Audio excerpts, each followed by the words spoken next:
everybody, and welcome back to the Star Wars Expanded Universe, narrated by Disney or Lucasfilm, whichever way you slice it, Legends. I gotta be honest with you guys,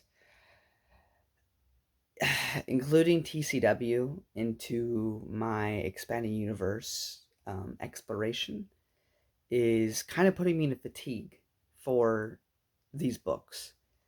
Even though there's so much great content left to be offered. I mean, the Republic comics we haven't even finished yet, Dark Times, all the stuff in the original trilogy era. But I'm still going. I'm pushing myself through it. I'm just being honest. Uh, Filoni Clone Wars is making me feel drained. But enough negativity. I just wanted to say that because I'm not including in this timeline the Xylo Beast arc. Because nothing happens with that. They bring it up because they wanted Godzilla in Star Wars, and then they did nothing with it. And so since it goes nowhere, I don't think that should be included here. It's pointless. What I will mention is TCW Season 2, Episode 10, The Deserter. This episode was actually really good. Of course, it's focused on the clones, so of course it's going to be good. Again, though, the thing is that I've already read this, sort of thing, and, I'm going to be reading about it, which was written first, before this show came out, in, 2007 or 2006, so, 2 years prior to the show even being a thing. We already have stuff like this happening in the Republic Commando novels. And, a lot of people don't even like that in the Republic Commando novels.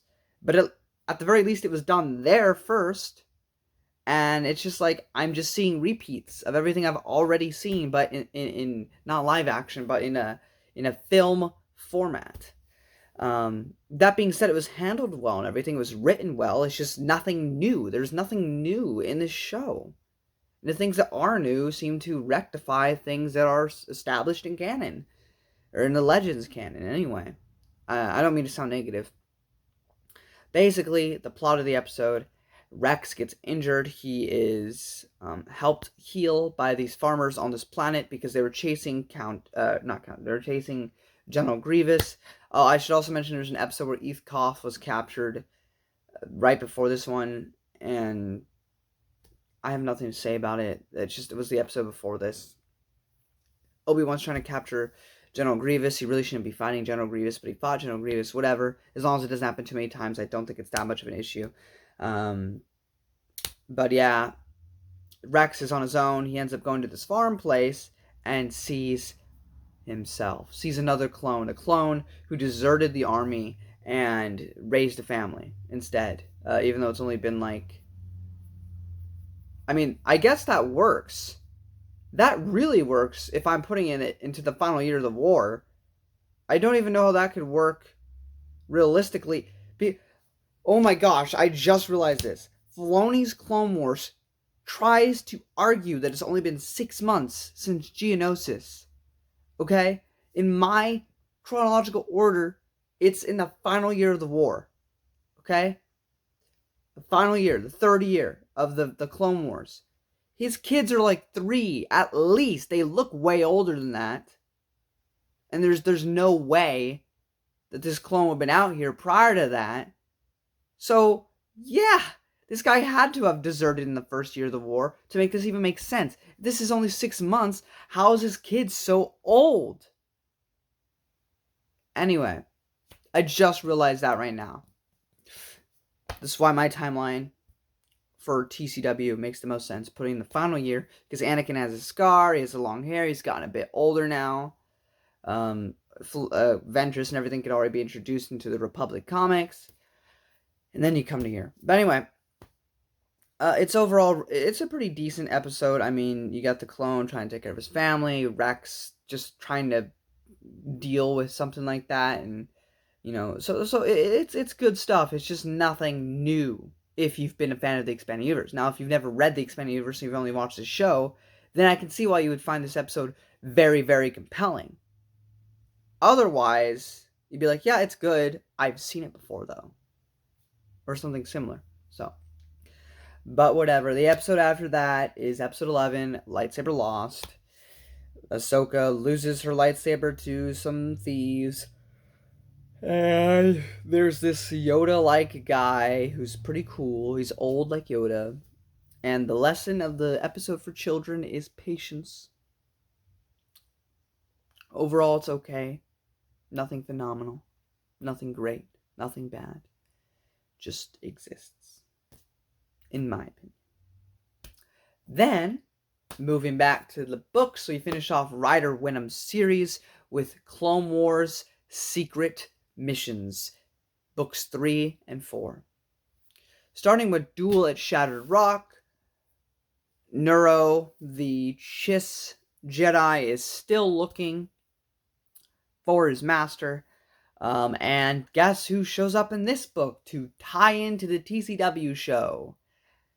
A Mandalorian assassin who's a part of the Death Watch.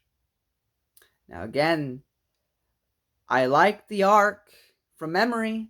I haven't really watched TCW in its entirety since I was like elementary school or middle school. So it's been a while for me. I remember enjoying the arcs with them.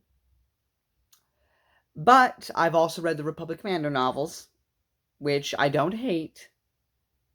So seeing them constantly say the Mandalore is peaceful now, it's not. Again, you can rectify it to be just one part of the planet or on a whole separate planet entirely that they just recalled Mandalore, but that seems a bit more extreme. I'd rather just have the case be that it's one particular part of the planet, because it is a bit unrealistic in all of Star Wars that planets have universal belief systems instead of like having different belief systems like we do here on the world. Because you got the United States, you got China, you got Russia, you got Syria, I don't know. You have different government structures, different faith structures, depending on the region of the planet. So I doubt that the entire planet would just be unanimous on something. That being said, everybody talks about it in these books, in these two books, as if it's the whole planet, which it isn't. It can't. I mean, I know that's what the show tries to make it out to be, but it literally can't be if my mind is going to stay sane. Anyway, also who we meet in this book is pretty cool. We meet Gizman, or I don't know how you say his name, but this guy was a character who appeared in Shadows of the Empire, a novel that takes place in between episodes 5 and 6. So with that, it was really cool that they had such a deep reference in there, but that's because Ryder Wenham loves that story and loves, weaving in continuity like that. And then, moving on from there, we get to Secret Missions, Guardians of the Chiski. I really have nothing to say. It concludes everything. It leaves room for more stories. Unfortunately, we didn't get any more with Nero, even though he's a pretty cool character along with Breakout Squadron. They're not the most compelling clones on the planet, but they're fun. And it's left open for more, adventures, but there is no more. This is the last book. I really have nothing to add. The only thing I have to say, which is kind of a spoiler, it's not a big thing. It's just the opening to the book has a flashback to 11 years. So like right before, Dooku became a Sith. And so it was just cool to see him as a Jedi, because we don't get a lot of his backstory. So this is one of the few stories where we get even a snippet of him younger. So that was pretty cool. Overall, I thought the story was pretty good for four books with this new Chiss Jedi written by Ryder Wenham, and I thought all the characters were really good.